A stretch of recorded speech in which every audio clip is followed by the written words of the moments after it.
Hello, everyone. Today we're going to be discussing the first chapter of our textbook, Managing Front Office Operations, and this is for the HAMG 1313 class at St. Philip's College. My name is Mr. Uminski, and I'll be the professor for this course. During this segment today, we will discuss about the travel and tourism industry and how it can be categorized into different segments. And we'll also talk about different factors that influence people's reason to buy a specific product. Now, primarily, we're going to be discussing the hotels, but the travel industry has many different segments. So hospitality is just part of the travel and tourism industry, and that can be broken into 5 different parts. So lodging operations is one, transportation services, food and beverage operations, retail stores, and attractions. All of these comprise of the tourism industry. In this particular class, we're going to specifically be addressing the lodging operations. So why exactly do people travel?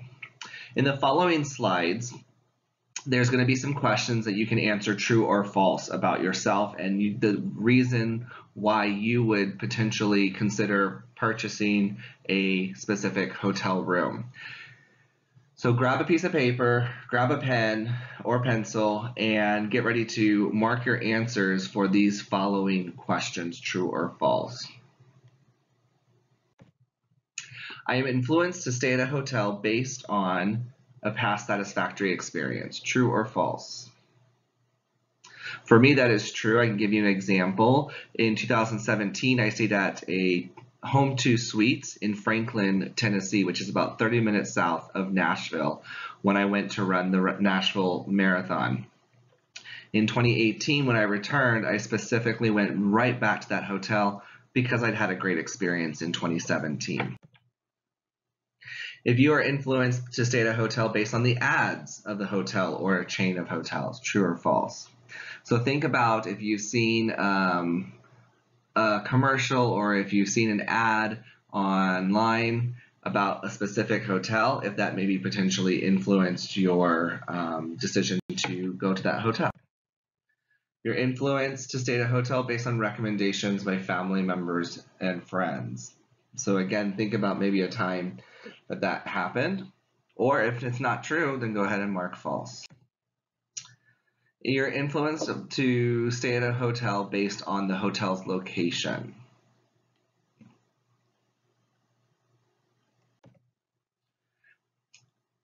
Are you influenced to stay at a hotel based on the preconceptions of a hotel based on its name or affiliation? So how likely are you, true or false, based on the preconceptions of the hotel, based on its name or affiliations? What about any suggestions from a travel agent?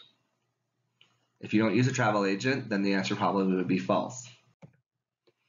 Influence to stay at a hotel based on the ease of making reservations, true or false? Influence to stay at a hotel based on the quality of service, the cleanliness, or the appearance, true or false? You're influenced to stay at a hotel based on the loyalty to a specific brand, true or false?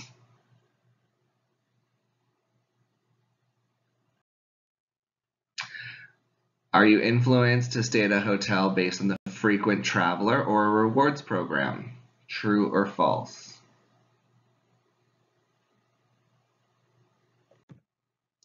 What about the website design? Does that make any difference to does it influence your decision to stay at a specific hotel based on the website design?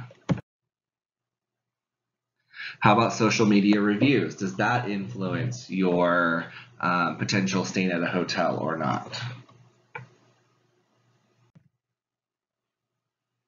Blogging and social networking is really, I think now it's almost most businesses have either a social media presence. They may even have someone on their staff who is in charge of monitoring the social networks, whether it's Twitter, Instagram, Facebook, TikTok even. So depending on what social networking site they're on, somebody might be managing that to ensure that all the guests' comments and critiques are being responded to. Blogs are also a way to kind of share information as well. So you might incorporate your blog on a website that basically, talks about things that are going on in the industry, things that are going on at your hotel specifically. And then lastly, we have TripAdvisor and Yelp. TripAdvisor typically is reviews that are given by travelers. Yelp, oftentimes a lot of the Yelp reviews are done by local residents, but oftentimes you will see travelers reviewing on Yelp as well. And so it's important that we have someone on staff reviewing those, because if they go unchecked or unanswered, then that could leave a negative impact. What about if the hotel is green certified, if that's an important attribute to you, if it's certified as a green hotel, true or false? So a lot of hotels have implemented some level of environmentalism, and so people are looking for that. People are looking for hotels that potentially either use the resources wisely or reuse resources in a way that it minimizes the environmental impact on the area around the hotel. And so a lot of hotels are becoming more aware of that. You'll notice that in a lot of hotels, you'll see door hangers or you'll see little notes to say, leave the towels on the floor. That means you want us to replace it. But if you hang it up, then we won't replace it. And that's our signal to our housekeepers that you'll reuse that towel. That saves on energy, it saves on chemicals, it saves on water. So it saves a lot of things on the environment.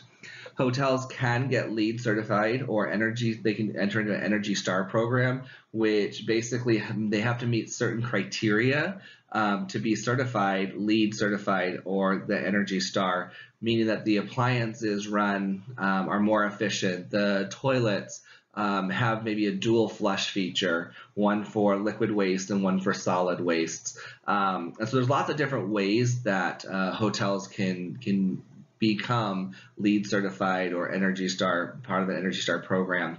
And that really just kind of helps set them apart from the other hotels. And those visitors who are very environmentally conscious might be looking for those. As far as the green meetings, it's really one of the things that I can think of is when I recently visited a Westin hotel. Traditionally in meetings, when you have a breakout session in one of the conference rooms, there's a pad of paper and a pen at every single station, at every single seat. Well, green meetings for Westin, one of the things that they do is they actually just put a stack of pads of paper and pencils in the back of the room near a centralized water station. And that allows the hotel to save on setup. It allows the hotel to save on materials, and it just really kind of helps give that impression that they're not being wasteful. They're only using things when they absolutely need to. So I want you to go back to your list of true and false and find any trues and think about specific examples because we will discuss that in class. So next to the little trues, just jot a little note about what maybe is a specific example of a time that particular criteria influenced you to stay at a specific hotel.